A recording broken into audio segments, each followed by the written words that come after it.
So hello, everyone. My name is Wendy Elliott Vandeveer, and I'm co-president of the United Spinal Greater Philadelphia Area Chapter. Welcome to our monthly educational webinar, The Power of Our Vote. This webinar will explore recent trends in voting patterns for the disability community, accessibility challenges that we face in the voting process, and why it's important for us to be engaged in the election process and involved with our federal, state, and local governments. We are pleased to welcome our speaker this evening, Steve Lieberman. Steve is serving as Director, Advocacy and Policy for United Spinal Association. In this role, he oversees United Spinal's advocacy program, including chapter and state advocacy coordinators and the Grassroots Advocacy Network, which includes more than 1,400 registered advocates across all 50 states. He also develops United Spinal's advocacy-related programming, including Advocacy Live, working groups, Roll on Capitol Hill, and Virtual Advocacy Day. Additionally, he serves as co-chair of the Consortium for Citizens with Disabilities Rights Task Force. Prior to joining United Spinal, he spent 10 years as a staffer for U.S. Senator Bob Menendez, a Democrat from New Jersey. As one of the few openly disabled congressional staffers during his service on Capitol Hill, he developed an understanding of the most effective methods for influencing members of Congress, as well as the dire need for improvement in congressional understanding of the disability experience. Steve lives in Bethesda, Maryland with his wife and 2 children. And he's going to give you his presentation in a minute. If you have any questions or comments during the webinar, please write them in the chat, or if you want to speak, just let us know and we can enable you to talk on the webinar. So Steve, you want to start? Great. Yeah, thanks, Wendy. And thank you for the invitation to speak. I'm happy to be here this evening. I know, this is the time when we are, as a community, focused on voting rights and getting our members of our community registered to vote. And we had, was it National Disability Voter Registration Week was not too long ago.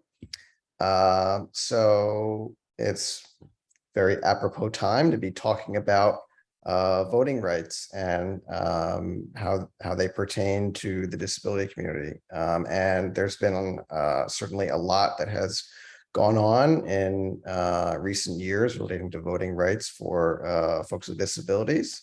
And I'm happy to be here to talk a little bit about that and some other, some trends that have been taking place with regards to the disability vote and why it's so important that we get involved and participate in the voting process. So I'm going to go to my presentation and pull it up. And we'll get started. So there's my contact information, my Twitter handle, if interested in that. So we are many and we are mighty. I think it's important for us to take a step back and consider just how large a community and a voting bloc the disability community is in this country. For these statistics, I relied on the good work that Lisa Schur and Doug Cruz have been doing at Rutgers University, analyzing the disability vote. They recently conducted some studies on disability voter participation in the 2020 election, and the results were very interesting. 17.7 million Americans with disabilities voted in the 2020 election. And that's almost 62% of the eligible voters with disabilities that voted in the 2020 election. 11.4% of all voters in 2020 had at least one disability. And 28% of eligible voters either have a disability or live in a household with someone with a disability. And 48% of disabled voters in 2020 had a mobility disability. So when you think about the folks that we serve here at United Spinal, that's a large group. If you're looking at it, I mean, you can look at it from a variety of lenses. If you're looking at it strictly from the broader disability perspective, 11.4% of all voters, that's a big voting block. And I don't think we give ourselves enough credit for just how numerous we are, just how many people in this country belong to the disability community. And when you break that down even further, 48%. So, roughly, roughly 6% of all voters have a mobility disability. Again, I mean, these are the kinds of, this is the kind of size that affects elections that can make the margin in a close election. So when we think about how we as a community can play a big role in participating in the process, we're pretty big, and I don't think we give ourselves enough credit for that, just how much of an influence we can have.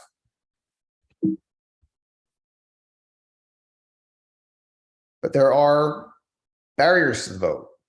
We see that there is a stubborn disability voting gap. What does that mean? That means that nearly 6% fewer people with disabilities voted in 2020 relative to the non-disabled population.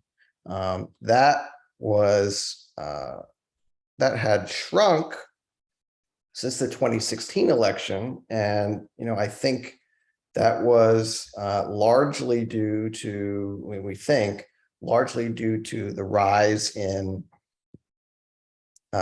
alternative methods of voting to simply going to the polling place. So the greater availability of mail-in ballots, the greater availability of curbside voting, the greater availability of drop boxes, all these methods, we think, contributed to a greater percentage of folks with disabilities voting in the 2020 election compared to in 2016.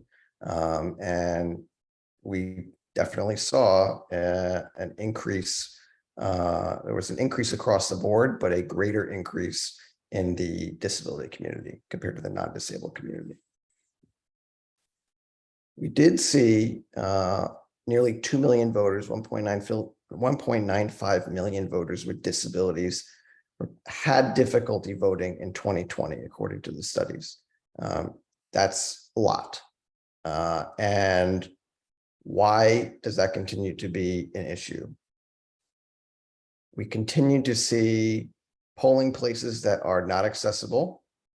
We continue to see voting procedures that are not accessible for everyone. So when you think about, for example, if, let's say you are a high quad and you want to participate by, receiving a ballot at home, you may desire that in order to cast a totally free and independent ballot, that you want to receive your ballot electronically via email. That is an option in some places, but that's not an option that is widely available. What is also not widely available is the option to fill out your ballot electronically at home and then submit that ballot electronically. That is something that happens in some places, but it is not widely available. And so to have to deal with, okay, you've received your ballot, now you have to print it out and you have to sign it. That's not accessible for a lot of folks. So there are definitely barriers to voting that remain. And there have been new barriers that have been erected since 2020. We saw a greater availability due to the COVID-19 pandemic, largely, of different methods of voting. And since 2020, there have been restrictions that have been enacted in various states on vote by mail, on curbside voting, on drop boxes, on providing assistance to others. So let's say you fill your ballot out at home and you ask a friend to go put it in the mailbox for you. In some states that has been made illegal, simply the act of giving your ballot to a friend to put in the mailbox. So there have been restrictions that have been enacted, and that has caused problems for folks with disabilities in a variety of states. One other nugget that I wanted to throw in here, because I think it's very interesting. The studies have found that the disability voting gap disappears when factoring in employment status. In fact, people with disabilities who are employed vote at a higher rate than people without disabilities who are employed. So it's actually about, it's over 1% higher for people with disabilities who are employed versus people without disabilities who are employed. So I just find that very interesting. And, in terms of thinking about who needs to be reached out to get them to register to vote, I think it sort of crystallizes that we need to reach out to folks who are unemployed and a part of the disability community.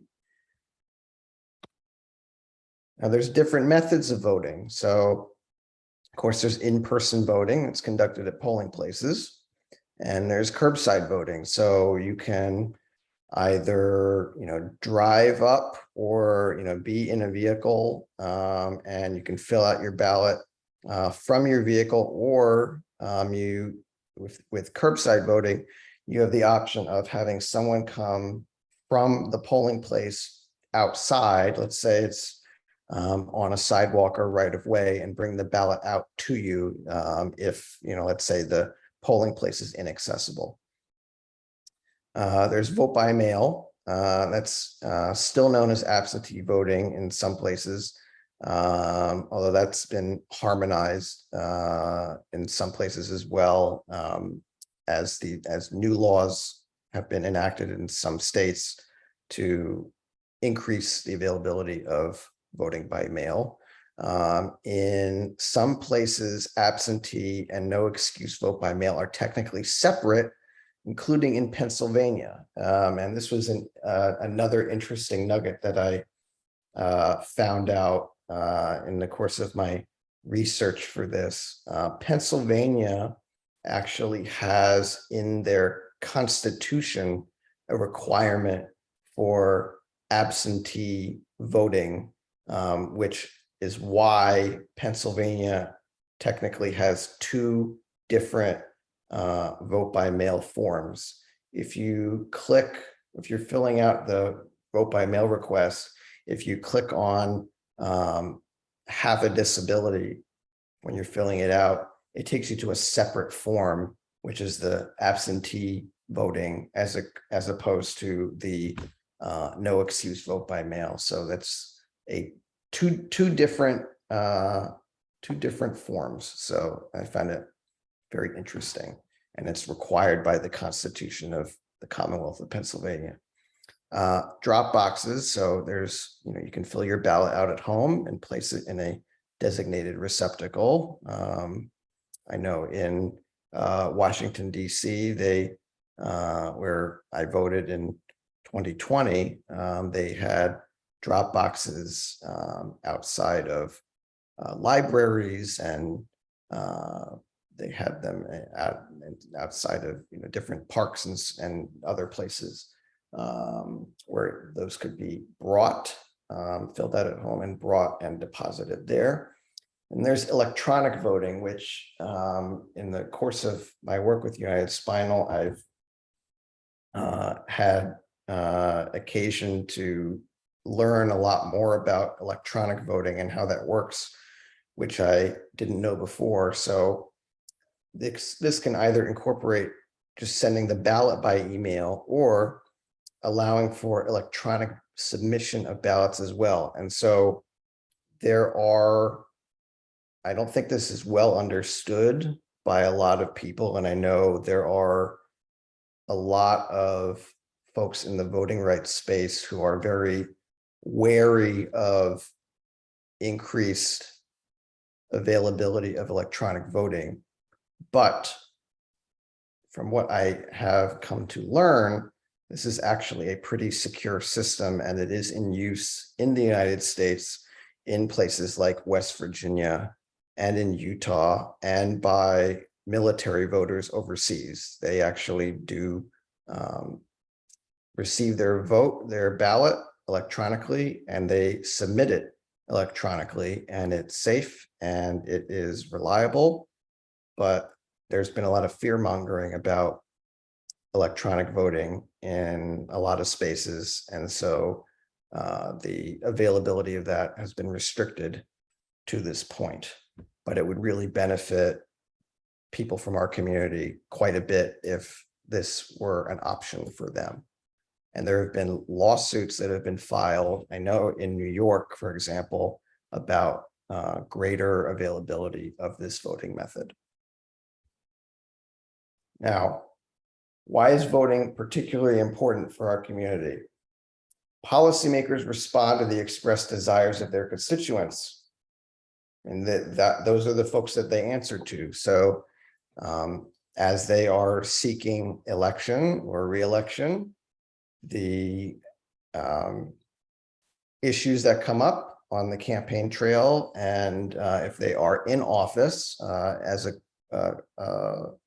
part of their official business, and the votes they take and so on, they have a duty to respond to what their constituents are telling them or asking them to do.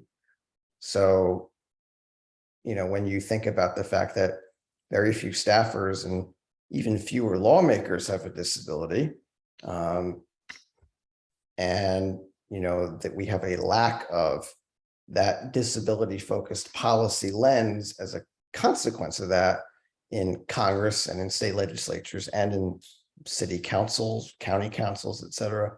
I mean, it's really up to the disability community to make sure our experiences are understood by the people in power, because they don't have that personal experience.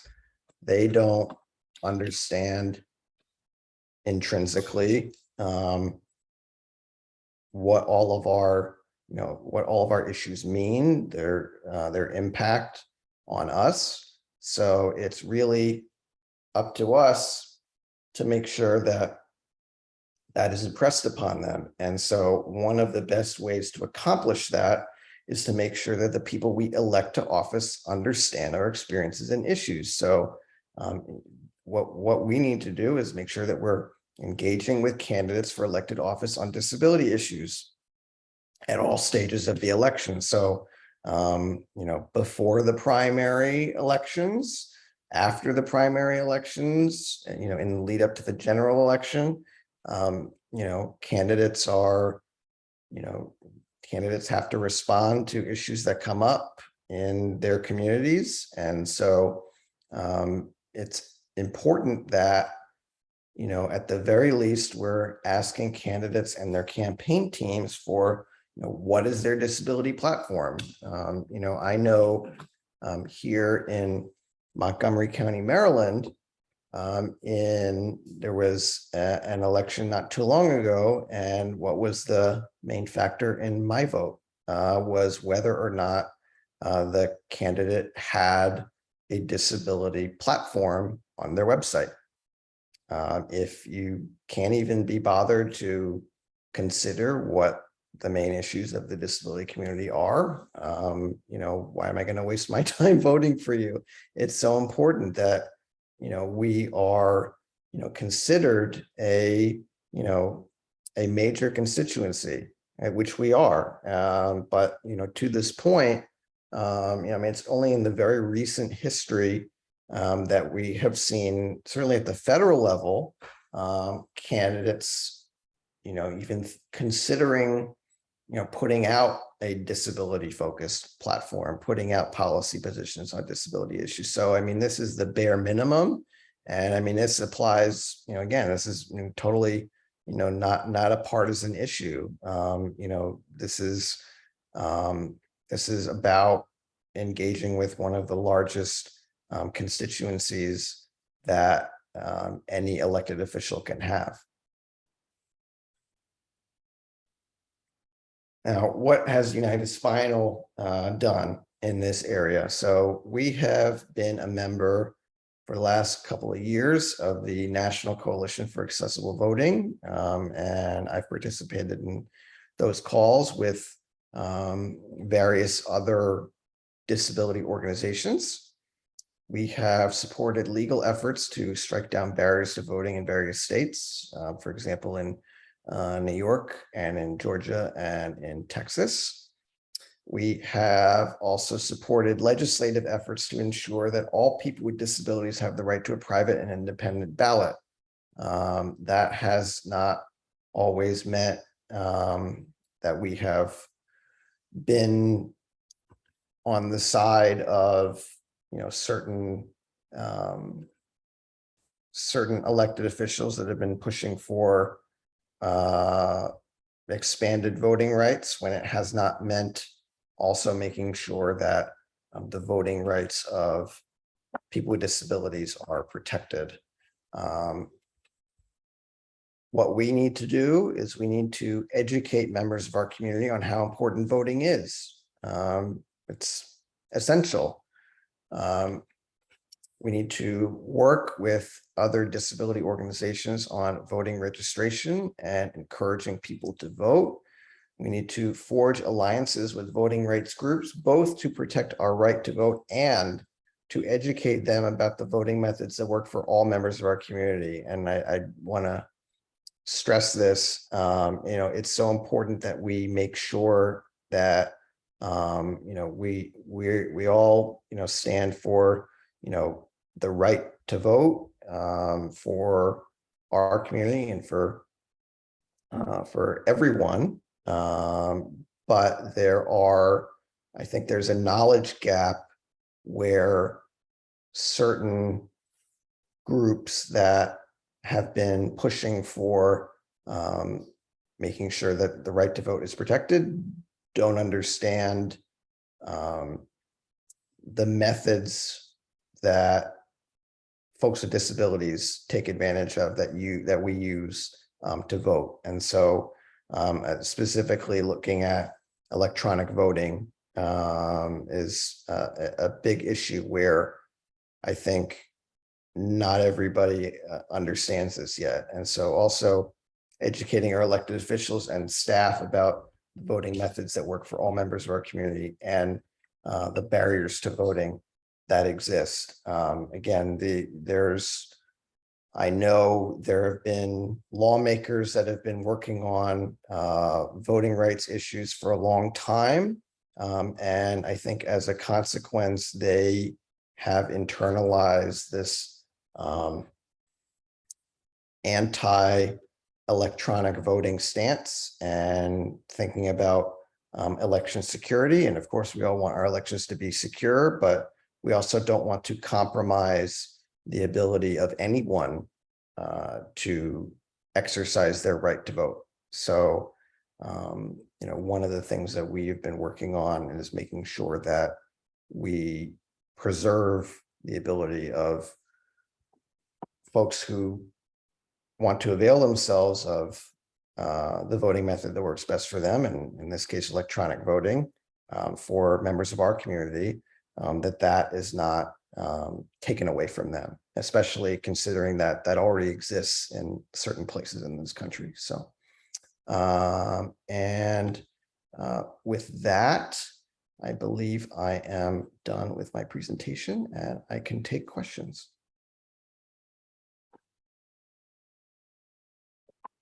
Okay, does anyone have any questions for Steve?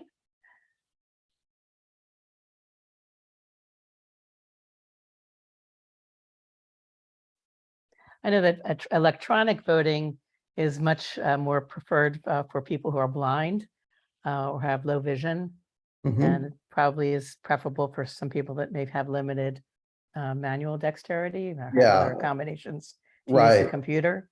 Yeah, no, exactly. I mean, when you think about limited manual dexterity, again, that's, we have heard from many members of our community that don't have a lot of manual dexterity, that this is the method that they prefer.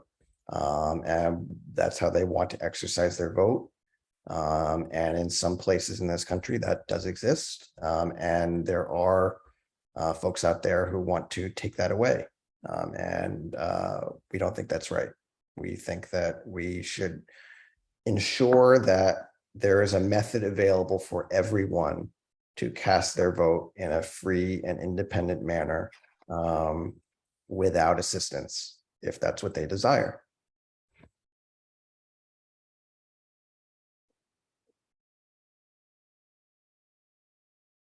Also, it's so important for us to vote when we think of all the issues that are important to us, not only access to the vote, but affordable, accessible housing, community-based living, economic justice, education, the whole, emergency preparedness.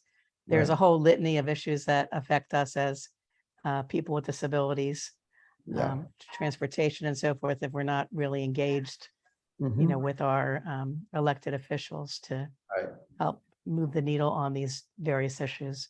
Right. And so, that's why it's so important, both before these individuals are elected and, once they're in office. But of course, it's, better to get them before they're elected and make sure that they're a champion, and you don't have to spend even more time, convincing them to support our issues.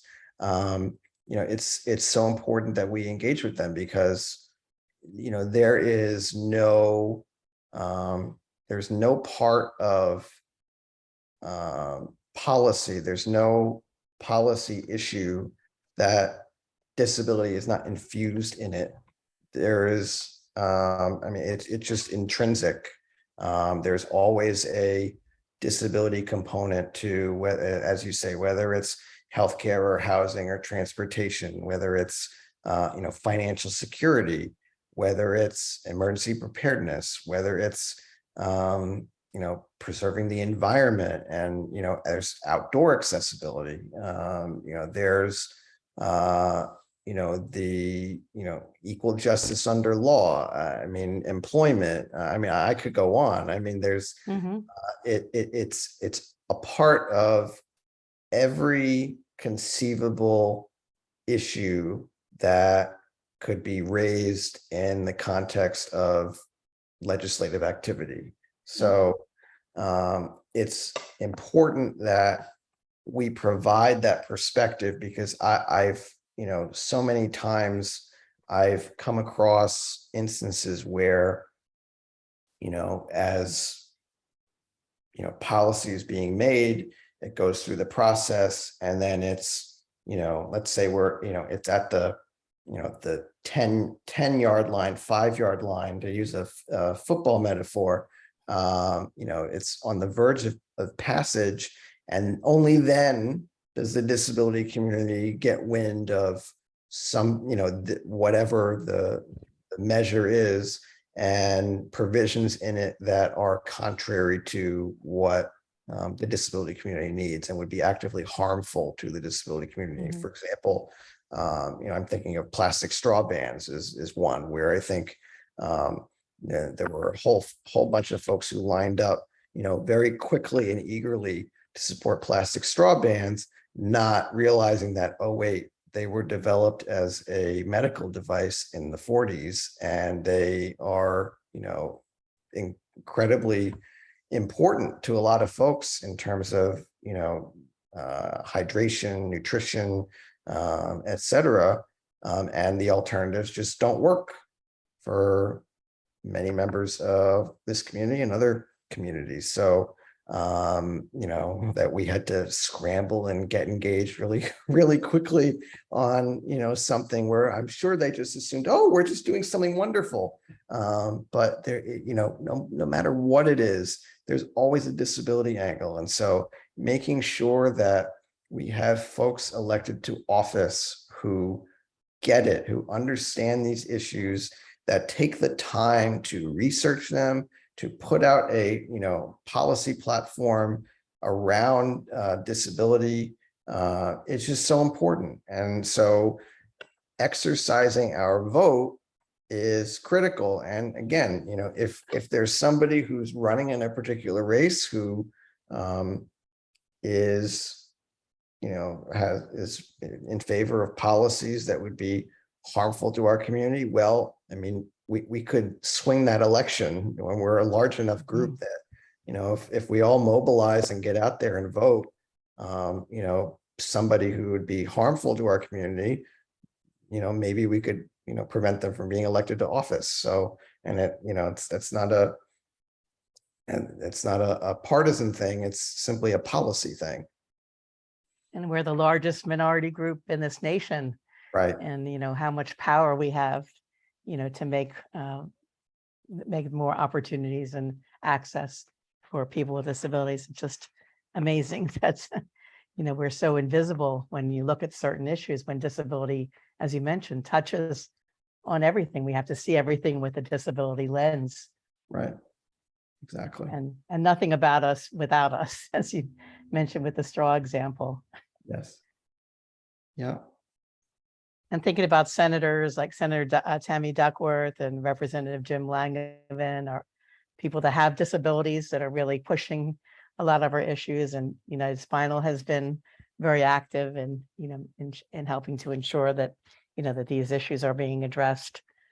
And we're very lucky to have Senator Casey in Pennsylvania, Of course. who is a real champion of our issues. Yeah, he is. But I think what's so important to consider is, we have these champions out there, and obviously, we don't have enough, people who are elected who are members of our community, and we don't have enough staffers who work in the offices. And I would know, because I tried to start a Congressional Disabled Staff Association for years before I left the Hill, and couldn't find 5 people to do it, although I'm told that is becoming a reality, or has become a reality very recently. So I'm happy to hear that. But if you don't have that perspective in office, and you don't have the number of champions that you really need to push all of our agenda items along, well, then what do? You have to, build up your list of champions by electing people to office who are supportive of the issues that we care about, and by continuing to work on those people who are elected to office, and get them to become champions of legislation that affects our community. So, if we keep broadening our base of support amongst elected officials, then we'll start to see, so many of the priorities that we've had for a very long time are going to start to move, because you have to build up that base of support and that knowledge base amongst elected officials in order to really affect the course of events. Any questions from the group today? Any comments? Anyone like to add?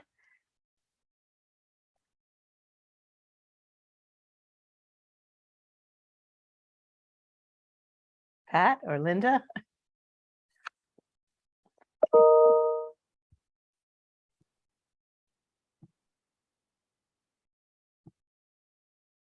Okay, I guess not.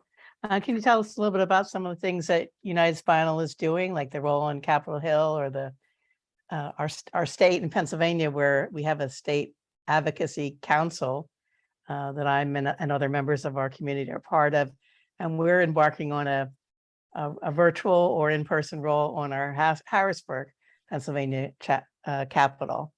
So some exciting things that are in the works right now, and looking at, what are some existing bills that are at the state level, and how do we, get more support, around the state to get some of these bills, bills through. But do you want to talk a little bit about that?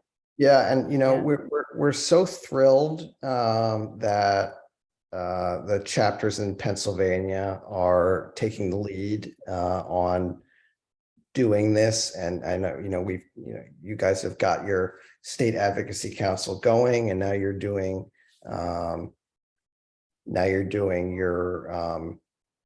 your role on Harrisburg. We're very excited. I mean, this is what we want to see. This is what we want to encourage, that we, not everything's done at the federal level. There's a lot of work that's done at the state level, and, let's, make sure that we're talking to all of our elected officials about all of our issues that are important to our community.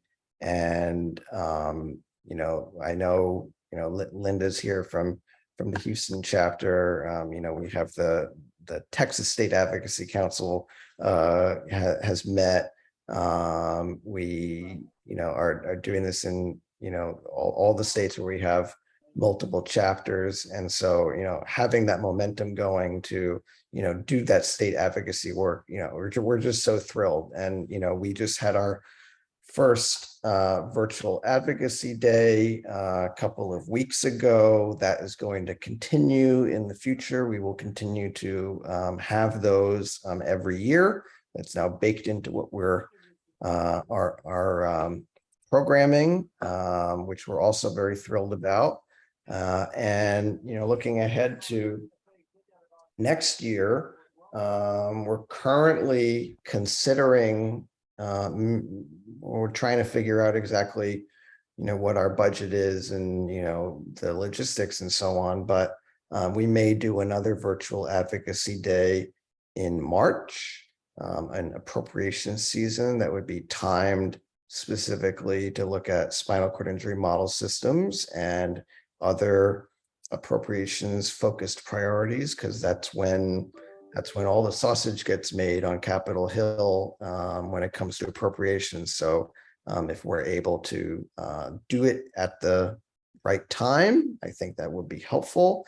And of course, we have our role on Capitol Hill next June, and we're in active planning for that. In fact, I just had a call this morning talking about Roll 2023 with other folks on United Spinal staff. And, we're assuming we're going to be doing another virtual advocacy day in September as well. So there's a lot going on. And I mean, I could talk all day about, all the programming that goes on in our department with Advocacy Live, with, our working groups and so on, and making sure that we continue to recruit more folks to join our grassroots advocacy network.